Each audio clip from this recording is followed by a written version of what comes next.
Siap misa hari raya kenaikan Tuhan. Segala kuasa diberikan kepadaku.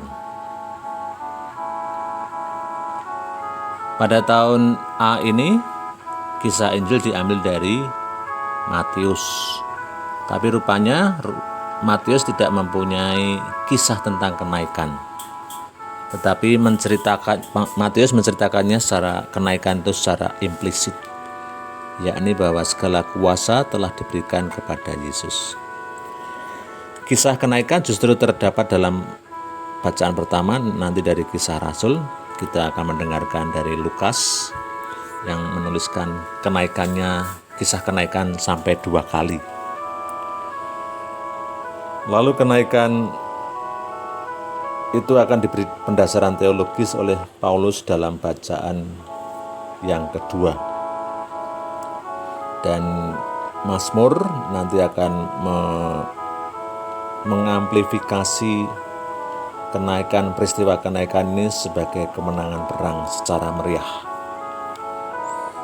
Kita siapkan diri kita untuk mengikuti liturgi sabda pada hari raya ini. Injil diambil dari Injil Matius bab 28 ayat 16 sampai 20. Kepadaku telah diberikan segala kuasa di surga dan di bumi. Perikop ini memuat sabda terakhir Yesus, sabda perpisahan dengan para muridnya. Di bukit itu ia menyatakan bahwa segala kuasa telah diserahkan padanya. Dengan kuasa itu lalu Yesus mengutus para muridnya untuk pergi ke seluruh dunia untuk menjadikan para bangsa sebagai muridnya dan membaptis mereka dalam nama Bapa dan Roh Kudus. Dengan kuasa itu pula Yesus menyertai para murid dalam melaksanakan misinya sampai tuntas. Ia diangkat ke surga disaksikan oleh para murid dan awan menutupinya. Bacaan pertama diambil dari Kisah Rasul bab 1 ayat 6 sampai 11. Nah, di perikop ini kita mendengarkan kisah kenaikan Tuhan menurut Lukas. Maka hendaknya tulisan kisah kenaikan ini dibaca dalam kelanjutannya dari tulisan Injil Lukas atau dalam bukunya yang pertama. Ia menuliskan kisah kenaikan ini sampai 2 kali. Sebelum diangkat ke surga, Yesus memberikan pengajarannya yang terakhir bagi murid-muridnya. Ia menyatakan bahwa kerajaan Allah akan segera dipulihkan oleh Bapa. Roh Kudus juga akan dikurniakan atas para murid agar mereka jadi saksi akan kebangkitan Yesus dan yang akan datang kembali pada akhir zaman.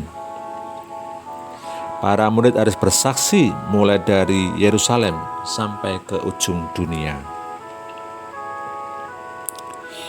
Allah telah naik diiringi sorak-sorai, Tuhan mengangkasa diiringi bunyi sangkakala.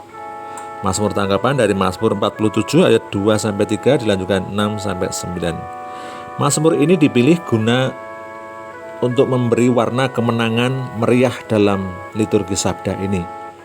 Karena Lukas tidak memberikan warna kemenangan dalam peristiwa kenaikan.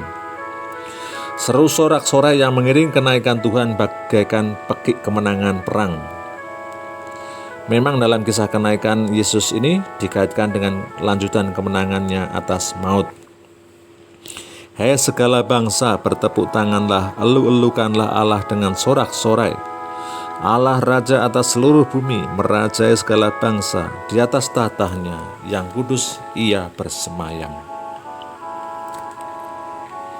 Kristus didudukan di sisi kanan Bapa.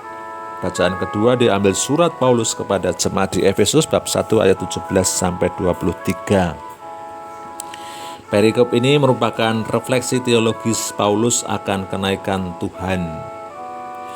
Paulus menunjukkan bahwa Kristus sebagai tanda kuasa dan hikmat Allah.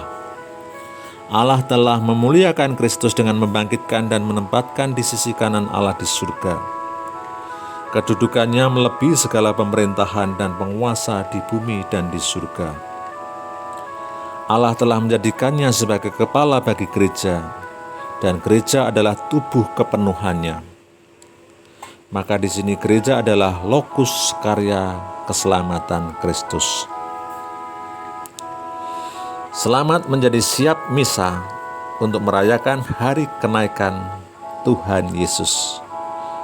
Semoga dengan mendengarkan sabda dalam liturgi ini, kerinduan kita akan tanah air kita yang sejati semakin berkembang di dalam hidup kita sehari-hari.